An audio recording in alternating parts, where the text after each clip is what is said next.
Este fue el país más mencionado en los medios de comunicación durante la primera década del presente siglo.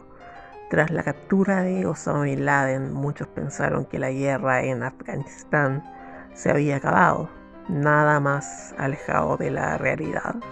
Hoy está más activa que nunca y los talibanes están a un paso de recuperar el poder que perdieron en el año 2001.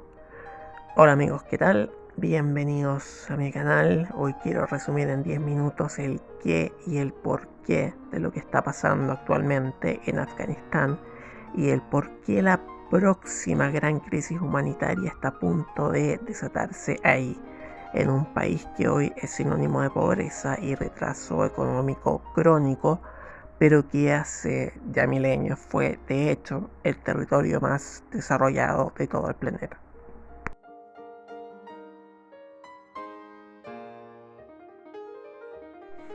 1. Era dorada.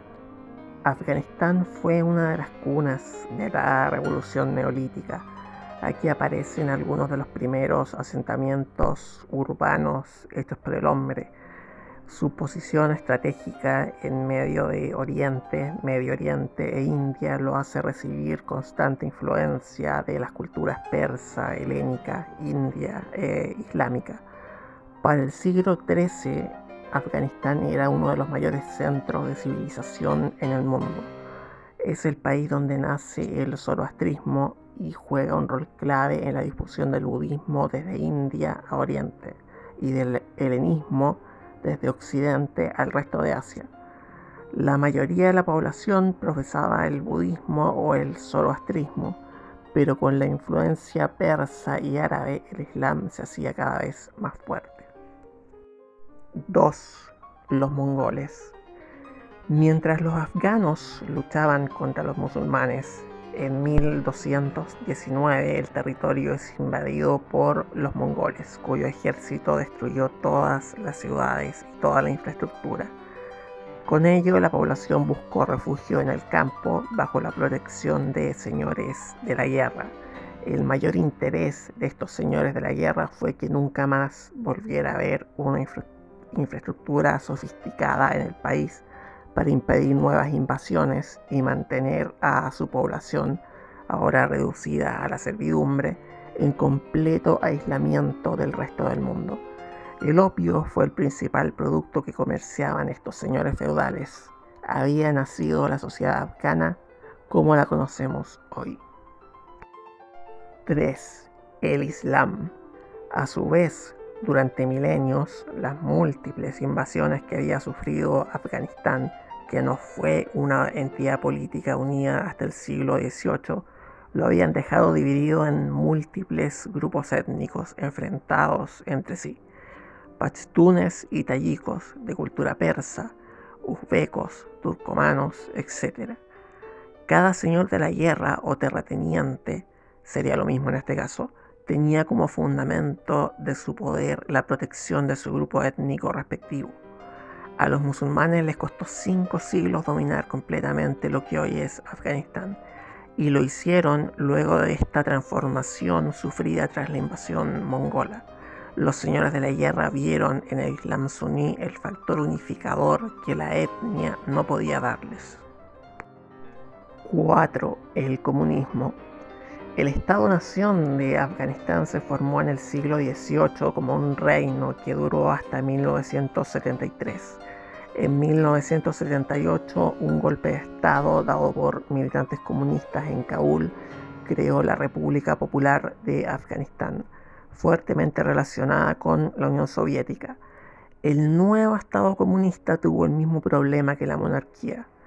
Se trataba de una pequeña élite educada en Kabul que quería integrar al país con el resto del mundo, quería modernizarlo, pero enfrentaba la oposición de un campo fuertemente musulmán que no quería nada con el mundo exterior y que formará la resistencia al comunismo, la que en Occidente fue conocida como los muyahidines. 5. Los muyahidines. En 1979, el gobierno de Nur Muhammad Taraki no era capaz de imponer su programa de secularización y reforma agraria entre la extensa población musulmana en el campo. Como resultado, su primer ministro, Hafizullah Amin, dio un golpe de Estado e impuso medidas más duras contra los terratenientes musulmanes. Los soviéticos, que desconfiaban de Amin, a su vez invaden Afganistán y lo ocupan por cerca de 10 años. La resistencia al régimen comunista la lideraron estos señores de la guerra o terratenientes que no querían ninguna clase de reforma agraria en el país. No querían campesinos educados en Afganistán. Fueron conocidos como muyahidines y en el contexto de la Guerra Fría fueron apoyados con armamento e instrucción militar por Estados Unidos y Pakistán. 6. Los talibanes. Pero los muyahidines estaban divididos por razones étnicas y religiosas, siendo algunos más fundamentalistas que otros. Por ello, una vez que los soviéticos se retiran de Afganistán en 1989, son incapaces de derrocar al gobierno comunista, debido a que estaban enfrentados entre ellos. Finalmente lo hacen en 1992. Sin embargo, sus facciones siguen enfrentadas y comienza una guerra civil. La población, hastiada de la guerra, apoya una pequeña milicia liderada por el mulá Omar, que ofrecía paz mediante el emblema del Islam más radicalizado como factor de unidad entre todas las etnias. Eran los talibanes, que se fueron ganando a los terratenientes poco a poco por la fuerza o por esta convicción, y finalmente toman Kabul, la capital, en 1996. 7. El Emirato. En 1996, los talibanes proclaman el Estado Islámico de Afganistán. Los representantes de la República Islámica que se estableció en 1992 se refugian en el noreste, formando la Alianza del Norte. El programa del gobierno talibán era simple: estaban a favor del bien y en contra del mal. Se impuso la ley islámica con aún más rigor que en 1992. Las mujeres debieron dejar sus trabajos, usar burkas y no podían salir de sus casas sin su marido, muriendo muchas de ellas de hambre por ello. También se prohibió la televisión, la música y el cine, y no se dejó a las niñas de 10 años o más que fueran a la escuela. Al cortar el comercio de opio, la economía colapsa y en el único lugar donde se puede encontrar pan es en las madrasas o escuelas talibanes. 8. Estados Unidos. Para ver el estado del Afganistán de los talibanes en 2001, recomiendo ver una película iraní llamada Kandahar, que es del año 2002. Tras el atentado a las Torres Gemelas, el gobierno americano responsabiliza a Al Qaeda y su líder, Osama Bin Laden, del hecho. Él estaba refugiado en Afganistán y Estados Unidos lo invade en 2001 derrocando a los talibanes, pero no acabando con ellos. Su influencia vuelve a crecer y el grupo obtiene cientos de millones de dólares por año con el tráfico de opio, la minería y los impuestos en los territorios donde ejerce poder, de facto. Y desde 2014 las fuerzas internacionales no pelean directamente con ellos, sino que asesoran a las divididas Fuerzas Armadas afganas. En 2020, Estados Unidos anunció un acuerdo con los talibanes: su retiro de Afganistán a cambio de no permitir que haya grupos terroristas como Al Qaeda en su territorio.